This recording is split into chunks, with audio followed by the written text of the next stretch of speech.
मेरी प्यारी माँ। माँ एक ऐसा शब्द जिसमें पूरा संसार समाया है।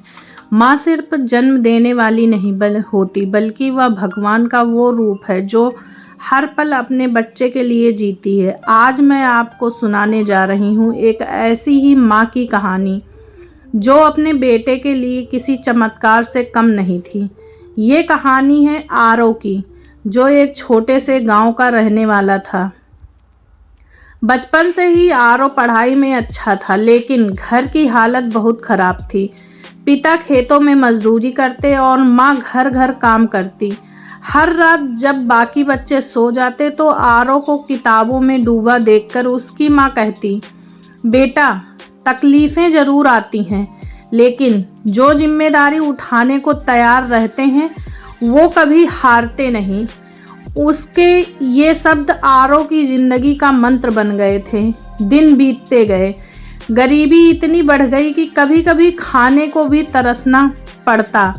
आरव कई बार पढ़ाई छोड़ने की सोचता, लेकिन माँ हमेशा उसके सामने खड़ी हो जाती और कहती, बेटा, अगर तू हार मान लेगा तो ये गरीबी हमें हमेशा दबा कर रखेगी, लेकिन अगर तू लड़े तो एक दिन ये गरीबी हार जाएगी।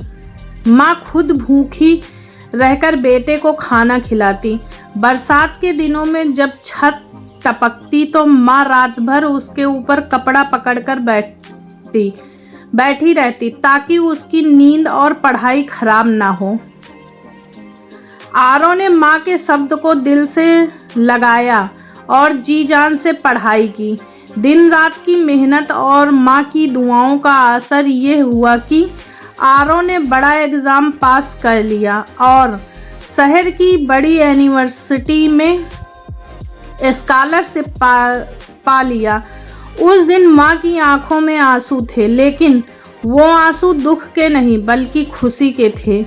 माँ बोली, देखा बेटा, मैंने कहा था ना, तकलीफ़ें सिर्फ हिम्मत वालों को आती हैं और तूने साबित कर दिया कि तू हिम्मत वाला है।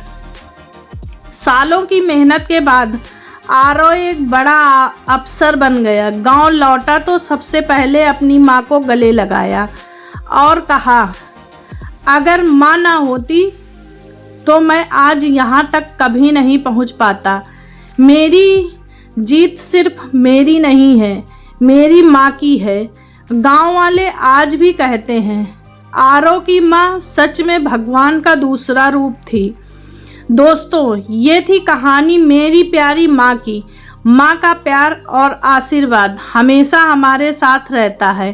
अगर आपकी माँ आपके पास है तो उसे गले लगाइए, क्योंकि माँ सिर्फ एक बार मिलती है।